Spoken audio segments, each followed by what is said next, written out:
ಪರಿಚಯ ಇರುವಂಥವರ ಮೃತ್ಯುಂಜಯಪ್ಪ ಮತ್ತು ಅವರ ಮಗಳು ಮೃತ್ಯುಂಜಯಪ್ಪನವರು ಹಿರಳ್ಳಿ ವಾಸ. ಅವ್ರ ಮಗಳು 21ನೇ ತಾರೀಕು ಇಲ್ಲೇ ರಿಲಯನ್ಸ್ ಕಂಪ್ನಿಗೆ ಕೆಲಸಕ್ಕೆ ಬಂದು ಹಾಗೆ ಸಂಜೆ ಮನೆಗೆ ಹೋಗ್ಬೇಕಾದ್ರೆ ಕಾಣೆಯಾಗಿದ್ದರು ಅಂತ ಮಾಹಿತಿ ಬಂತು. 21ನೇ ತಾರೀಕು ಬೆಳಿಗ್ಗೆ ಕ್ಯಾಸಂದ್ರ ಸ್ಟೇಷನ್ಗೆ ಮಿಸ್ಸಿಂಗ್ ಕಂಪ್ಲೇಂಟ್ ಕೂಡ ಕೊಟ್ಟರು.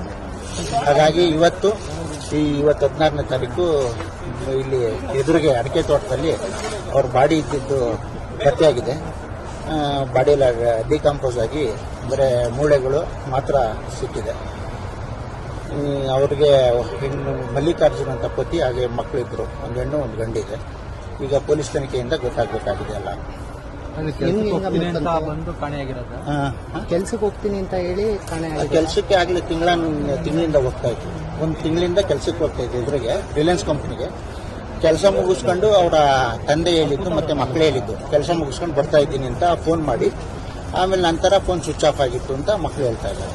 ಎಷ್ಟು ದಿನ ಆಯಿತು ಸರ್? ಇದು ಕಳೆದ ತಿಂಗಳು 21ನೇ ತಾರೀಕು. ಹಾಗಾಗಿ ಇವತ್ತು ಅವ್ರ ಹಸ್ಬೆಂಡ್ ಬಂದಿದ್ರು ಅಂತ ಕೇಳ್ಪಟ್ಟ, ಏನಂದ್ರು? ಬಂದು ಅವರು ಆಕ್ಚುಲಿ ಬೇರೆ ಯಾವುದೋ ಊರಿಗೆ ಕೆಲಸಕ್ಕೆ ಹೋಗಿದ್ರಂತೆ. ಬಂದು ಇದನ್ನ ನೋಡಿ ಅವರು ಮೂರ್ಛೆ ಹೋದ್ರು, ಅನ್ಕಾನ್ಶಿಯಸ್ ಆಗಿದ್ರು. ಈಗ ಚೇತರಿಸ್ಕೊಂಡಿದ್ದಾರೆ. ಈಗ ಅವ್ರ ಕಡೆಯಿಂದ ಮಾಹಿತಿನ ತಗೋಬೇಕು. ನೀವು ಕೂಡ ನಮ್ಮ ಪೊಲೀಸ್ ಇಲಾಖೆ ತಗೋಬೇಕು.